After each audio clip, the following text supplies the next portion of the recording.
మన VVIT university, absolute discipline, absolute education.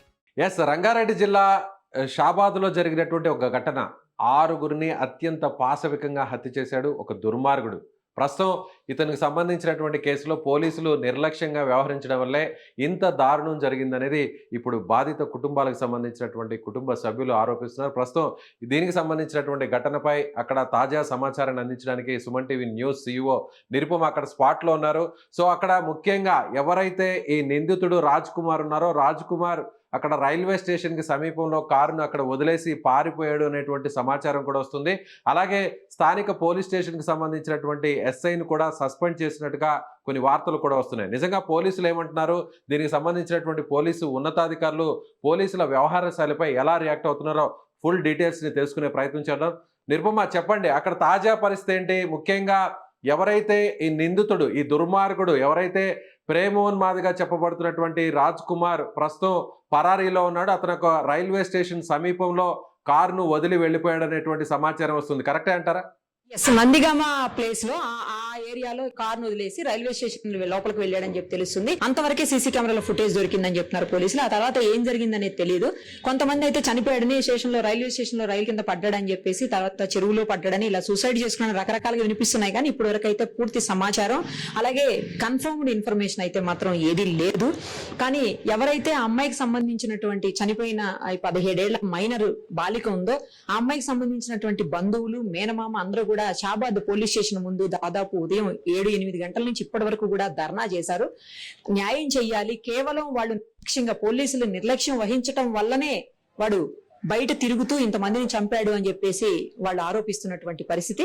మే నెల 16వ తారీఖు అతని మీద కేసు పెట్టాము, 26వ తారీఖు అరెస్ట్ చేశామని పోలీసులు చెప్తున్నారు. కానీ ఏమి అరెస్ట్ చేయలేదని చెప్తున్నారు బంధువులు. మరోవైపున పోలీసులు ఏం చెప్తున్నారంటే, ఆ కేసులో ఎక్కడ కూడా కేసులు పెట్టేటువంటి ఏవైతే సెక్షన్స్ ఉంటాయో, అబో 7 years సెక్షన్స్, అవన్నీ కూడా పెట్టేదానికి సరైనటువంటి ఎవిడెన్స్ లేనందున 3 ఏళ్లు 5 ఏళ్ల శిక్షల లోపల పెట్టాల్సి వచ్చింది. అంటే 7 ఏళ్ల లోపల శిక్షలు పెట్టారనమాట. 7 ఏళ్ల లోపల శిక్షలు పెట్టేటువంటి సెక్షన్స్ పెట్టినప్పుడు అది బెయిలబుల్ కేసు అవుతుంది.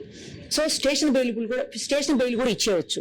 సో ఆ సందర్భంలోనే అతనికి స్టేషన్ బెయిల్ ఇచ్చారని కేవలం ఆ ఆరోపణతోటే SI రమేష్ అనే ఆయన్ని ఇప్పుడు సస్పెండ్ చేశారు. CP గారు, అలాగే కలెక్టర్ గారు, మొత్తం పోలీసు ఉన్నతాధికారులతో సహా అందరూ, రెవెన్యూ అధికారులతో సహా అందరూ కూడా ఇక్కడే ఉండి మానిటర్ చేస్తున్నారు. MRO దగ్గర నుంచి అందరు ఇక్కడే ఉన్నారు. సో ఇంకోటి ఏంటంటే, ఇప్పుడు ఎవరైతే ధర్నా చేస్తున్నారో వాళ్ళు అంటే ఆ కుటుంబంలో, ఈ చనిపోయినటువంటి 17 ఏళ్ల అమ్మాయి మైనర్ కుటుంబంలో ఒకే ఒక్క అమ్మాయి మిగిలింది. ఆ అమ్మాయికి అక్క అనమాట. తను మానసిక వికలాంగురాలు, అలాగే సేమ్ టైమ్ లెగ్స్ కూడా లేవు, కాళ్ళు కూడా లేవన్నమాట. శారీరక మానసిక వికలాంగురాలు అమ్మాయి. ఆ అమ్మాయిని ఇప్పటి వరకు సాకినటువంటి తల్లి, నానమ్మ, చెల్లి ఎవరూ లేరు. సంవత్సరం క్రితం తండ్రి కూడా చనిపోయాడు. ఆయన కూడా అనుమానాస్పద మరణం అని చెప్తున్నారు. గతంలో ఒక 2-3 నెలల క్రితమే ఇతను ఎవరైతే ఈ నిందితుడు ఉన్నాడో రాజకుమార్, అతను మీ నాన్నను చంపినట్టే మీ అమ్మని, మీ నాన్నమ్మని కూడా చంపేస్తాను, మిమ్మల్ని ఎవరిని వదిలిపెట్టను, అప్పుడు నువ్వు నా సొంతం అవుతావు అని చెప్పేసి ఆ మాటలు మాట్లాడాడు అని చెప్పి వాళ్ళ మేనమామ వాళ్ళందరూ చెప్తున్నారు. FIR కాపీలో కూడా మేము ఇవన్నీ పొందుపరిచాము, పోలీసులకు ఇచ్చిన రిపోర్ట్ లో కూడా మేము ఇవన్నీ రాసామని చెప్పేసి వాళ్ళు చెప్తా ఉన్నారు. సో ఇప్పుడు ఆ అమ్మాయికి అయితే ఎవరూ లేరు, మిగిలిపోయింది. ఎవరో బాబాయిలు, ఇట్లా దూరపు బంధువులు తప్పించి ఎవరూ లేరు. ఆ అమ్మాయి మాట్లాడలేదు, కనీసం ఆకలిస్తుందని చెప్పలేనటువంటి దీన అవస్థలో, దారుణ పరిస్థితుల్లో ఉంది. ఇప్పుడు ఆ అమ్మాయి కలెక్టర్ గారు 5 lakhs ఎక్స్గ్రేషియా ప్రకటించారు. అయితే 5 lakhs ఏ రకంగా కూడా సరిపోవు, కనీసం 20 నుంచి 25 లక్షలు ఇవ్వాలని చెప్పేసి వాళ్ళ కుటుంబ సభ్యులు డిమాండ్ చేస్తున్నటువంటి సిచ్యువేషన్ ఉంది. వాళ్ళందరినీ లోపల పోలీస్ స్టేషన్ లోపల, ఇప్పుడు మనం కూడా పోలీస్ స్టేషన్ లోనే ఉన్నాము, పోలీస్ స్టేషన్ లోపల కలెక్టర్ గారు, అలాగే CP గారు వీళ్ళందరూ కూడా మాట్లాడుతున్నారు. ఫ్యూచర్ సిటీ CP గారు కూడా, తరుణ్ జోషి గారు ఇక్కడే ఉన్నారు ఉదయం నుంచి. సో వాళ్ళందరూ వాళ్ళతో మాట్లాడుతున్నారు. మరి ఏం సంజాయించి దేనికి ఒప్పిస్తారు అనేది ఇంకా తెలియదు. ఇప్పటికైతే కలెక్టర్ గారి నుంచి వచ్చింది 5 lakhs ఎక్స్గ్రేషియా. మరోవైపు ఎవరైతే చిన్నపిల్లలు అంటే ఈ అమ్మాయి వైపు, పర్టికులర్ గా 17 years అమ్మాయి వైపు అయితే అసలు పోరాడేదానికి గాని, ఆ అమ్మాయి వైపు న్యాయం కోసం గొడవ పెట్టుకోవడానికి గాని ఎవరూ లేరు. అలా మేనమామలు, బాబాయ్ లేదో దూరపు బంధువులు ఉన్నారు. కేవలం ఒక్క అమ్మాయి మిగిలిపోయింది. ఎవరైతే వికలాంగురాలు ఉందో ఆ అమ్మాయి మాత్రమే మిగిలిపోయింది. సో ఇంకోవైపు ఎవరైతే ఈ సరిత ఉందో, అంటే ఈ నిందితుడి వైఫ్ సరిత ఉందో, ఆ అమ్మాయిని చంపాడు. అలాగే ఆమెతో పాటు పిల్లలిద్దరిని కూడా, చిన్న పిల్లలు ఎంత బాగున్నారో పిల్లలు కూడా. అసలు మరి వాడు కన్న పిల్లల్ని వాడికి చంపడానికి ఎలా చేతులు వచ్చినాయో అర్థం కావట్లేదు. వాడు ఎంత దారుణంగా చంపాడంటే, ఈ 17 ఏళ్ల అమ్మాయి మైనరు తల్లిని ఆ అమ్మాయి వాళ్ళ తల్లిని నానమ్మని ఆ తల్లి డోర్ తీయంగానే కత్తి పెట్టి పొడిచాడంట. ఇక్కడ నుంచి ఇక్కడికి పొడిస్తే లోపల ఉన్నటువంటి ఇంటెస్టైన్స్ అంటే పేగులు కూడా బయటకు వచ్చినటువంటి పరిస్థితి. తర్వాత ఇట్లా గొంతు కోసాడంట మెడ మీద పెట్టి కత్తితోటి. ఆ తర్వాత వాళ్ళ నానమ్మ పెద్ద ఆవిడ కదా, ఆవిడ మంచం మీద నుంచి లేచి వచ్చే లోపే ఆమె మెడని కట్ చేసేసాడు కత్తితోటి. తర్వాత బయటికి తీసుకొచ్చి అమ్మాయిని ఇలా నెట్టుకుంటూ తీసుకెళ్తున్నాం. మనం కూడా విజువల్స్ లో చూసాము. ఆ అమ్మాయిని వేరే ప్లేస్ కు తీసుకెళ్లి అక్కడ కొంతమంది ఇంకా చంపేశాడు, కొంతమంది చెప్పి రకరకాలుగా వినిపిస్తుంది. ఇంకా పూర్తి సమాచారం అంటే పోలీసుల ఇన్ఫర్మేషన్ లో కూడా క్లారిటీగా రావాల్సినటువంటి అవసరం ఉంది. ఎప్పుడైతే ఈ అరెస్ట్ చెయ్యాలి అని చెప్పేసి వీడు కేసు పెట్టి ఆ సెక్షన్స్ అబోవ్ 7 years కనుక పెట్టిండింటే ఇతను 100% లోపలే ఉండేవాడు. ఇవాళ 6 ప్రాణాలు అన్యం పుణ్యం ఎరగని పసిపిల్లలతో సహా చనిపోయారు. ఇప్పుడు వాడుగా కని ఉండొచ్చు, కానీ చంపే రైట్ అయితే వాడికి కూడా లేదు కదా. దారుణాతి దారుణంగా చంపేశాడు. సో ఇంతమంది ప్రాణాలు ఈరోజు బలైపోయాయి కేవలం వాడి మీద సరైనటువంటి సెక్షన్స్ పెట్టలేదనే రీజన్ ఉంది. కానీ పోలీసుల సైడ్ నుంచి వినిపిస్తున్నది ఏంటి అంటే సరైన సెక్షన్స్ పెట్టడానికి ఎవిడెన్స్ కావాలి. ఆ ఎవిడెన్స్ లేనిదే మేము ఏం చేసేటువంటి పరిస్థితి ఉండదు. అప్పటికీ మేము మ్యాజిస్ట్రేట్ ముందు హాజరుపరిచినప్పుడు రిక్వెస్ట్ చేస్తున్నాం మేము మ్యాజిస్ట్రేట్ గారిని, సరే ఇందులో బెయిల్ ఇవ్వద్దు అని చెప్పేసి రిక్వెస్ట్ చేశామని. కానీ అది బెయిలబుల్ సెక్షన్ అయినప్పుడు బెయిల్ ఇవ్వకుండా ఎలా ఉంటారు అనేది పోలీసులు వాదిస్తున్నటువంటి పరిస్థితి.